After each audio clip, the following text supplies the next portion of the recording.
Alright, hello everyone. I've been a little absent from YouTube recently, but there was a recent debate that is so my shit, I just had to dip into it. And that is a discussion between two YouTube friends I have, Michael Nip and Alan over at the Library of Alexandria. The basic idea here is what is objectivity or subjectivity in reviews, review spaces, what are some places where we can find objective ground, etc., etc. Michael started this all off with a very interesting and I think he would admit cleverly clickbaity title that says popularity is the only objective rule we have, or something like that, for reviews.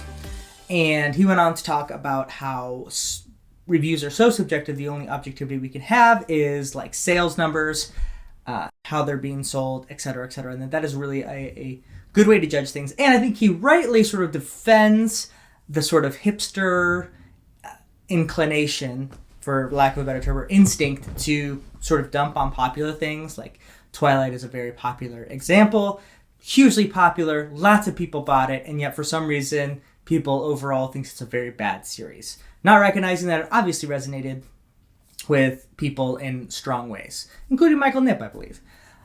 Alan came back and I thought had a very funny and great video featuring one of the best animated films of all time, The Prince of Egypt, in which he said, no, we need to be careful about the tyranny of the majority. He didn't use those words, but that's what he's talking about conceptually, where so often people can be deceived or just made to be more excitable and excited and made to do things in a mob mentality. He brings up ancient Athens, which of course Alan is wont to do because he's a classics professor or teacher. And actually, speaking of being a teacher, I was a teacher of middle schoolers and high schoolers, as Alan is. We can both tell you that high schoolers do a ton of stupid things because their friends, peer groups, those around them think it's popular or good to do them. So he forcibly pushed back that is not a good system of objectiveness. And I'm summarizing both their arguments. Check out their reviews down there. And also both of them have very interesting discussions on their Discord, being more clear with what they said. Especially Michael Nip, I thought, in his Discord did a really good job of talking about what he's saying and what he's not saying. Now, I wanted to talk about this because this is one of my favorite discussions, which is epistemology or metaphysics, and the combination thereof. Epistemology is how we know what we know. Metaphysics is like what is real. That's kind of the main questions of metaphysics. I, as many of you know, would call myself a postmodern, and I think postmodernity is really helpful in this discussion, particularly in reviews, but also overall in sort of this search for knowledge and meaning.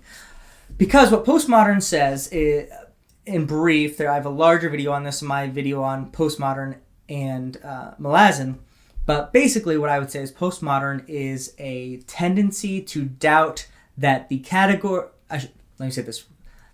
Postmodernism says that objectivity is not really a helpful category. We shouldn't really think about things in that terms. And I would use the term tyranny of the objective in this discussion, that both Michael and Alan are struggling so hard because they are falling into the idea that there is an objective, true standard for whether a book is good or not.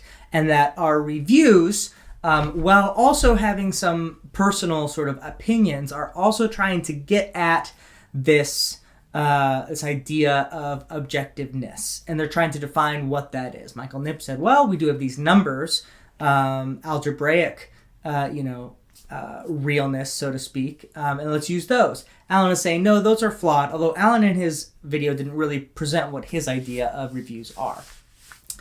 Both of these, I think, are flawed because they're looking for that objective. My bottom line here is that it's not a helpful category because we can't be outside of ourselves. No matter what, there is nothing truly objective because you yourself are a subjective person and you look at things. All knowledge is in some ways subjective.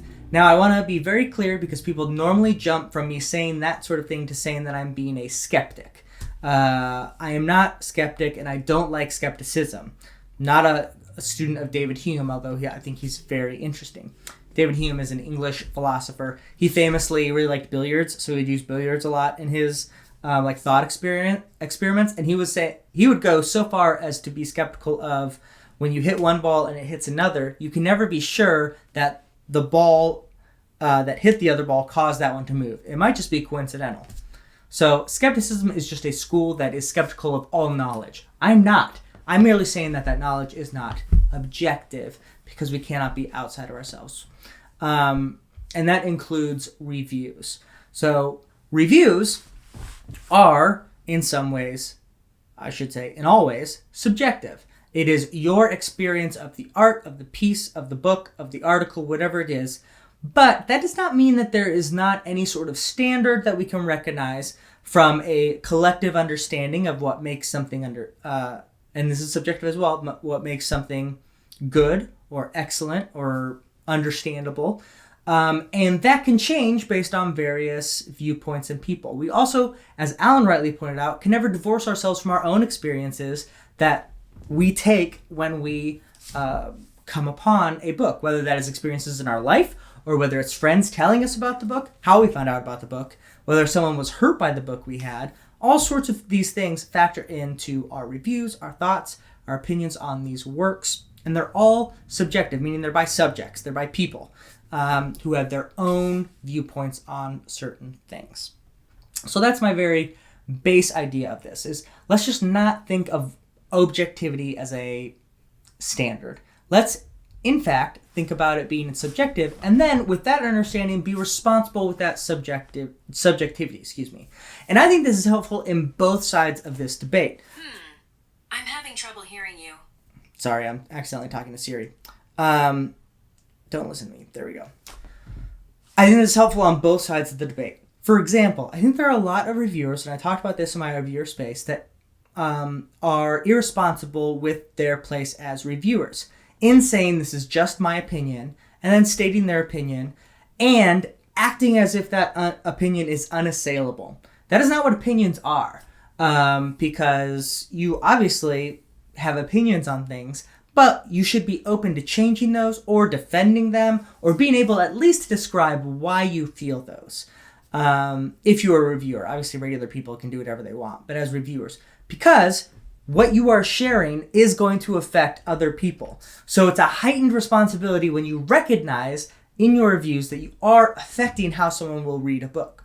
Then on the other side of things, it is helpful, I think, to defend against the idea that only things that are popular are good. Because there is a lot of subjectivity in that in and of itself, that people want to get on, certain hype trains, so to speak, or maybe things just haven't been discovered that are, or even in the long-term sense, will be appreciated past the time when they were, like Van Gogh's paintings, they were released. So I hope this has been clear. I'm kind of just doing off the cuff. There's a lot of other stuff I want to describe. That's what I'm thinking. Postmodern reviews, that's where it's at. You should be a postmodern. I know that I'm going to get a lot of talk down in the description below. Let's talk about it.